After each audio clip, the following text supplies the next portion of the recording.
So you have an economic crisis becoming a political crisis. And I've also seen how our failure to solve the political crisis or the political contestations in our countries has festered and created a social crisis where the very fabric of society unravels.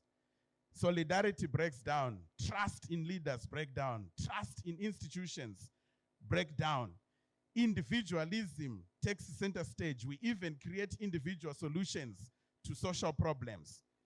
So you can see the journey from an economic crisis, political crisis, social crisis. But for the longest time in my own journey as an activist, I've ignored the next stage, which is what then happens to us as individuals when we have failed to solve these dimensions of crisis. And I want to share today that in my reflections, I've seen that it becomes a crisis that is inside us. It's an inner crisis, it's an individual crisis. You can even talk of it as a spiritual crisis because there's a certain breakdown that happens within us. So here we are.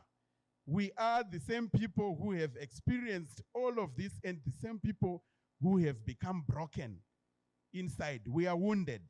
And at the same time, we must exercise leadership whilst we are wounded. We are traumatized by the breakdown that has happened in our politics, in our economics, in the climate, in the social situations that we are dealing with.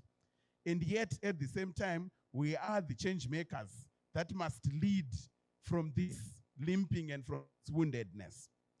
So I want to suggest then that if we accept that, it means the movement we need to make to be able to respond to what I would call our historical task in this moment is a double movement.